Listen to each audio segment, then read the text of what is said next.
At approximately 24,600 feet on Annapurna 1, climbers move across steep, unstable terrain where stopping is rarely possible. Above them are hanging snowfields and fractured slabs, constantly loaded by wind and weather. These slopes release without warning, sending avalanches down the mountain's primary routes. Below them is thousands of feet of exposed face. The descent offers few safe platforms. There is no protected stance.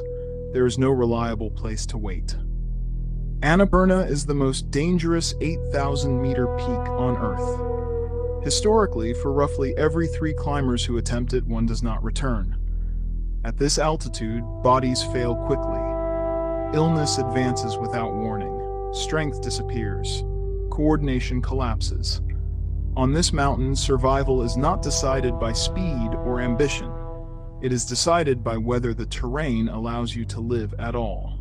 Annapurna 1 is not climbed in a straight line.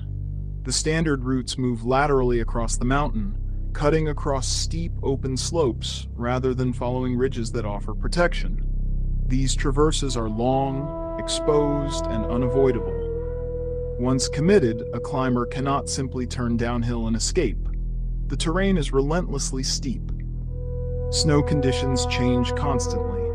Wind redistributes load across the face, often overnight.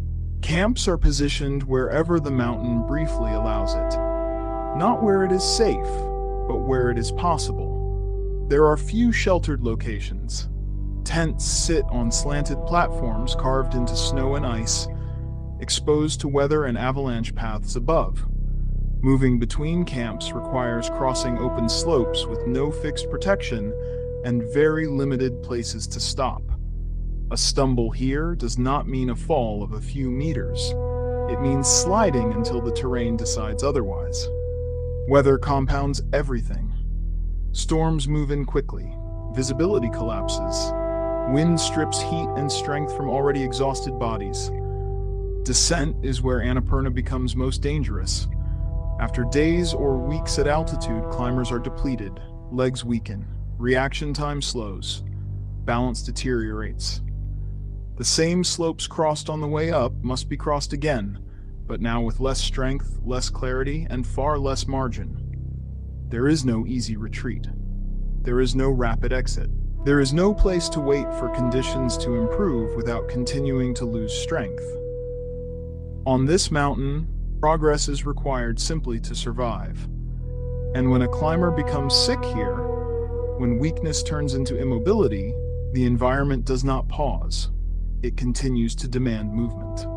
Iñaki Ochoa de Olza, known throughout the climbing world as Iñaki, was 41 years old.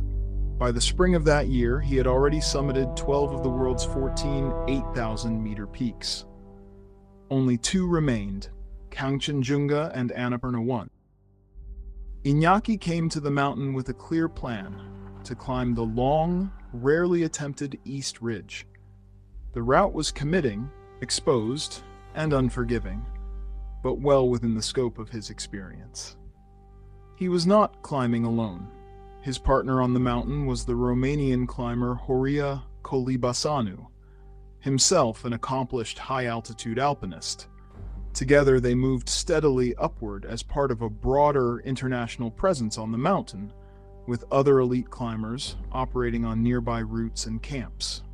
On May 19th, Ochoa and Colibasanu had reached approximately 7,850 meters on the East Ridge, near the junction with the North Ridge of the East Summit. Conditions were deteriorating fast. Weather on the ridge became increasingly dangerous with worsening wind and snow. At the same time, Ochoa began to suffer severe frostbite in his hands. The decision was made to turn back. This was not a failure. It was a controlled retreat. The kind of decision experienced climbers make to survive. But during the descent, something far more serious began to unfold. Later on that day, as they descended toward Camp 4 at 7,400 meters, Iñaki's conditions suddenly worsened. He suffered a seizure. He collapsed near the camp. At that altitude, seizures are catastrophic. They signal a breakdown not just of strength, but of the brain itself. Kolobasanu immediately recognized the severity of the situation and called down the mountain for help. Through satellite communication, doctors at the Hospital of Navarre in Spain were consulted. Their remote diagnosis was grim: acute cerebral edema, swelling of the brain, and pulmonary edema, fluid filling the lungs. Both conditions are rapidly fatal at altitude without immediate descent, but Iñaki could no longer descend. What followed was one of the largest and most selfless rescue efforts ever attempted at extreme altitude. An international group of 14 elite climbers, spread across different expeditions, abandoned their own summit plans to try to save one man. Kolobasanu stayed with Iñaki at 7,400 meters, despite the danger to his own health, refusing to leave him alone while help was mobilized. Among those who responded were Weli Stek, Simon Anthematten, Alexei Bolotov, Denis Arubko, Don Bowie. 3 days earlier, Stek and Anthematten had retreated from an attempt on an unclimbed line on the south face due to heavy snow and high winds. They were already depleted and had no high-altitude equipment ready. Still, they packed emergency medications and began climbing toward Ochoa that same night. Stek and Anthematten left base camp late on May 19th, guided at the lower sections by Sherpas to Camp 1. By 1 p.m. on May 20th, they reached Camp 2 at 5,800 meters in falling snow and cloud. Avalanche danger forced them to stop there overnight. At midday on the 21st, they reached Camp 3 at 6,800 meters, just below the crest of the ridge.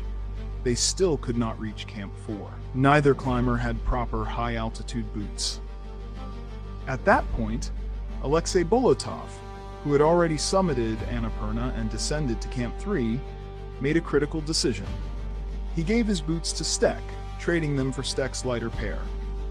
With warmer boots and no margin left, Stek continued upward alone. Fresh snow slowed progress. Breaking trail took hours. Kolobasanu descended partway from Camp 4 to help break trail for him. When they met on the ridge, Stek learned that Kolobasanu himself was now suffering from cerebral edema. Stek administered medication. Kolobasanu improved slightly. Stek escorted him partway down before Kolobasanu continued alone toward Camp 3. Stek then turned back upward.